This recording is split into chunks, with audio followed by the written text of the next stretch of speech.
일단 매경 같이 기사 보면서 얘기를 좀 이어가 보도록 하겠습니다. 일단 이 첫날 김기현 이 대표가 TK, 이 국민의힘의 텃밭이죠. TK부터 챙겼다. 비서실장에 구미갑의 구작은 의원을 지금 지명을 했다라고 합니다. 그럼 지금 솔솔 흘러나오는 게 지금 인사, 당직 인선이 계속 나오고 있습니다. 사무총장 이철규 하마평, 그리고 지명직 최고위원회 김석기 정책위 의장의 정점식이 유력하다라고 얘기가 나오고 있고요. 지금 여기 볼까요? 빨간 줄, 당대표가 임명하는 지명직 최고위원회 직전 사무총장 지낸 김석기 의원, 조직부총장과 전략기획부총장 등 실무진에 친윤계 배현진, 엄태영, 그리고 박성민 의원이 거론이 되고 있다. 그리고 수석 대변인의 재선에 임하니, 그리고 대변인의 이용, 강민국 등 초선 의원들이 언급이 되고 있다. 굉장히 지금 구체적으로 거의 뭐 인선이, 당직 인선이 다 끝난 거 아닌가라는 생각이 들 만큼 다 쭉 얘기가 나오고 있는데, 장혜찬 이사장님, 지금 이게 지명직 최고위원은 사실 전체 지금 선출 지도부가 다 너무 친윤이기 때문에 좀 비윤 쪽, 좀 중도의 색깔을 띤 사람을 하지 않을까라는 생각도 뭐 나왔었거든요, 전망이. 지금 쭉 이게 탕평으로 볼 수 있을까요? 그런데 국민의힘에 비윤이라고 할 분들, 너 비윤이야 했을 때 저 비윤입니다 할 만한 분들이 있을까요?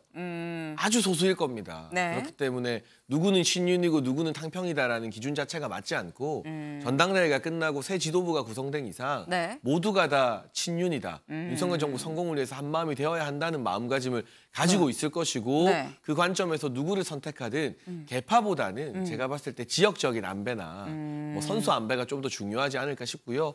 아직 구체적으로 인사에 대해서 최고위 협의가 이루어지진 않았습니다. 주말 네. 동안 논의하고 월요일에 또 비공개 회의 등에서 이야기하기로 했는데 네. 저는 뭐 친윤이 많이 등용되면 문제다 아니다. 이 관점은 제가 동의하지 않는다고 말씀을 드렸고 네. 다만 조금 더 수도권이라던가 저희 당 입장에서 공략해야 될 지역의 인사들을 지역적으로 안배하는 고려는 좀 필요해 보인다. 그 정도의 생각을 가지고 있고요. 누구를 선택해도 대부분의 사람이 대선 캠프에서 열심히 뛰었고 친윤으로 분류되기 때문에 네. 언론은 아마 또 야당은 친윤 일색이다라고 비판할 겁니다. 근데 저희 지도부가 네. 그걸 지나치게 의식하고 두려워할 필요는 없다고 생각해요, 저는. 그러면 아무도 못 쓰게 되거든요. 네. 다만 적어도 제가 말씀드린 것처럼 지역적으로, 뭐 저도 영남 출신이긴 합니다만 네. 이 영남의 사람들만 너무 많이 편중되는 것보다는 수도권이나 호남, 타 지역에 대한 배려는 지도부 차원에서 같이 고민하는 게 필요하다 정도의 말씀드리고 싶습니다. 친윤 비윤이 아니라 지역 안배를 지금 말씀을 주셨습니다. 뭐 결국은 다 친윤 아니겠느냐 말씀을 주셨는데 다음 기사 좀 같이 보도록 하겠습니다. 친윤 지도부 시작부터 이준석, 유승민을 공격했다. 요거 다시 또 장 최고님께 여쭤보지 않을 수가 없을 것 같아요. 다 친윤인데 첫 시작부터 최고위에서 이준석 전 대표 얘기가 나왔습니다. 네, 저 이준석 전 대표 측근들은 제가 아까 말한 소수의 본인들이 반윤이라고 자부하면서 그 소수가 네, 이준석 전 대표 쪽이다. 그걸 즐기는 분들이죠. 근데 원내는 별로 없는 것 같고요. 그런데 중요한 것은 네. 이제 이 전 대표가 그동안 보여왔던 이 무리한 언행에 대해서 반성하고 성찰하는 것이거든요. 저는 전당대회에서 경쟁했던 네. 천하용인이라고 하나요? 네, 그 네. 4명의 후보들에 대해서는 전 비판한 적이 없어요. 각각 개성이 있고 자질이 보인다라고 오히려 덕담했습니다. 네. 다만 이준석에서 벗어나는 전제 조건이 필요하다. 이거는 제가 말하지 않아도 아마 그들도 사실 속내로는 다 느끼고 있지 않을까 네. 싶고 네. 이준석 덕분에 지지도는 끌어올렸지만 인지도는 끌어올렸지만 또 박스권 한계에 갇혔던 측면이 분명히 있거든요. 근데 사실 한 가지 안타까운 건 네. 뭐 전대 끝나고 저희가 화합을 계속 말하는 것도 필요합니다만 낙선한 후보들이 이렇게 많이 끝나고 방송 인터뷰하는 건 또 선거 끝나고 처음 봐요. 근데 놀라진 않으셨어요? 47%가 어쨌거나 비주류가 47% 포션이 된다라는 부분에 대해서는. 근데 그 안에는 황교안 후보 지지율도 있는 것이고요. 그리고 또 분명한 것은 안철수 의원을 저는 비윤이라고 생각하지 않습니다. 이번 전당대회 과정에서 여러 가지 논란이 좀 있었습니다만 네. 안철수 의원 스스로도 인수위원장 경력을 많이 내세우고 있고 네. 그리고 대선 주자를 했던 저희 당의 소중한 자산이기 때문에 사실은 대선 주자급 안철수가 나온 전대에서 김기현 대표가 한 자릿수 지지율로 시작해서 과반 투표를 했다는 것 자체에 굉장한 의미가 있는 것이지 그 나머지 지지율도 저희가 이제 고려하고 다 끌어안아야 되겠지만 네. 이걸 대통령에 반대하는 당원들이 40% 이상이다라고 보는 것은 너무나 침소봉대 아전인수격인 해석이라고 생각을 하고요. 네. 왜 이준석계에 대한 비판이 지도부 차원에서 먼저 나왔느냐.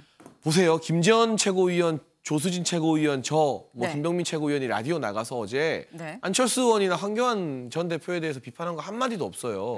오히려 상처 봉합해야 되고 끌어안아야 된다고 말하고 있어요. 네. 저희가 함께 할 수 있는 울타리 안에서 오히려 전대 때 공격했던 거에 대한 미안한 마음도 가지고 있거든요. 네. 근데 이준석 체제에 대해서는 왜 다른 이야기 내느냐? 해도 너무했고 선을 넘기 때문이에요. 그 부분에 대한 규정은 당내에서도 명확하게 이루어지고 있고 네. 이준석 전 대표나 이 전 대표를 따르는 이들의 반성과 성찰이 전제 조건이고 우선되어야 하는 것이지 저 같은 말도 안 되는 스탠스를 고수하는데 저희가 먼저 손을 내밀어야 된다? 저는 거기에는 동의할 수 없습니다. 네. 지금 이준석 전 대표 쪽에서 선을 넘었기 때문에 뭐 거기까지는 뭐 안 된다 이런 말씀을 좀 주셨는데 지금 저희가 아까 앞서서 얘기가 잠깐 나왔다가 잠시 뒤에 말씀드리겠습니다라고 했었던 부분이 대야 관계입니다. 다음 기사 좀 같이 볼까요? 이재명, 김기현의 위리안치 악연이 있다. 김기현 대표도 지금 첫날 야당 무책임하다라고 좀 날을 세웠다. 위리안치 이 죄인을 귀양 보내서 지금 가두는 방법인 건데 이게 대체 무슨 얘기인 건지 당시 모습 같이 보고 오시죠. 민주당 이재명 후보의 막말 대잔치에 대해 섬뜩함을 느끼게 됩니다. 위리안치 갔다가 또 제가 빠삐용처럼 탈출해서 오도록 하겠습니다. 정상적인 사고, 지도자가 아니라 일반적으로 그 정상적인 사고를 가진 평범한 범인을 하더라도 이렇게 함부로 말하기는 어려울 것 같습니다. 대선 후보로 나서기에 앞서서 먼저 인성과 개념부터 챙기셔야 될 것 같습니다. 네. 지금 기사에서 악연이라고 제목을 뽑은 이유가 저게 있었습니다. 지금 이재명 대표 그런데 뭐 잘하기 경쟁하자 또 페북에 글을 남기기도 했었거든요. 그 김기현 대표도 뭐 빠른 시일 내에 만나겠다라고 얘기한 바가 있었고 이 부분에 대해서 박봉건 의원님 잘하기 경쟁하자. 근데 과연 이게 잘 될 것이냐라는 의문을 갖는 부분 이 사람들도 꽤 있긴 합니다. 어떻게 보세요? 저는 뭐 덕담 수준의 이야기를 했다고 생각하고요.